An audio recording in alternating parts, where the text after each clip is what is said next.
Morning, good morning. Um, yeah, right now we are in Charleston, had a great competition. Uh, Fittest of the Coast. Oh, I just love Charleston. Like, if I could move here, I would move here in a heartbeat. You know what I mean? Um, Man, it was just so awesome, so awesome. And today I just want to talk about why it was so awesome because I kind of like TFX, just keeping on momentum. The final boarding call for American Flight Just being thankful I get to just do 3114 this. to Being thankful I Charlotte get to just to wake up. Gate No matter what B9. happens. Yeah, you can be mad in the moment, mad at the results, mad you didn't place high. But like at the end of the day, like pray and just be glad you get to do this. Um, here is the come from game 117.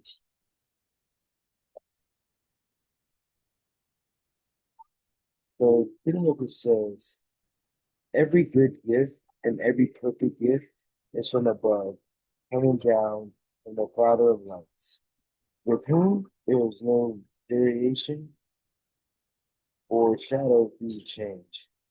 Now, the Lord, me going back to these notes, it says, just for context, James moves from evil temptation, which God never gives, to observation. That every good gift and every perfect gift comes from God. As James reminds us, the readers, that of God's goodness. And in their trials, God is not tempting them to sin, but the difficulties in their lives have been to strengthen and perfect them, to make them more like God. God's intentions for them is always good. There is nothing in this world that's really good that has another origin than from above, namely heaven, descending from the Father of the lights. The first shows God as the creator. This is a prime example of his good gifts. God is unchanging in his character, therefore his giving is good. I mean, long story short, we all have these gifts. We all have these spiritual gifts that we are blessed to do. And though I'm still trying to figure out mine, I do believe it is somewhere in the fitness realm, somewhere in the financial realm, somewhere in the teaching realm, somewhere about spreading love and joy. Because I used to have this natural act of like interacting with a bunch of people, knowing a bunch of people, and I do feel that when I talk, people do tend to listen. Now, what comes out of my mouth is questionable, but if I can hone in on that and that kind of narrow my shot group, it can be very, very powerful. Yeah, like this weekend, it was truly amazing. It was just a blessing to be around people every moment. Like I wasn't really like yeah, I cared about leaderboard a little bit, but it was like I said, similar to last year, we entered in this competition supposed to be last place. We were actually supposed to be in the division below. We're fortunate enough that when we be able to just to bump in. So we did. And then so we were just like at this point, this was last like and they have even more higher level competition. Like people been in the CrossFit games, a bunch of semifinals. Like this was no slouch. Like it honestly, it was a lot harder this year than last year, the competition. And we got eight, which is awesome. Last year we were like 12 out of 15 teams, and now we were eight at like 19, 20 teams. So it was truly amazing. Man, stack. At the end, like, so, like, one of the guys I talked to was Seth, Seth, I was gonna call him Seth Snowball, but it's something Seth. He goes across with Mayhem, and I told him, like, yeah, like, this is just fun. Like, I get to just have fun. And once I stopped putting my identity in the leaderboard and in the like placing, it just makes it so much easier. And he agreed. He was like, yeah, like that's kind of he was like, that's how kind of how I came to faith for a little bit because like you would like look kind of how you did and then say, oh man, like I did that.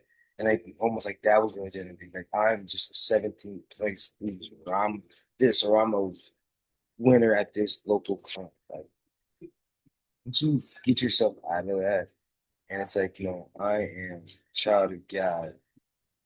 That exercise, and this is what I got in this and in this domain, this moment of time, changes the entire narrative. Changes the entire narrative. Um, yeah, I just can't think enough to speak grateful.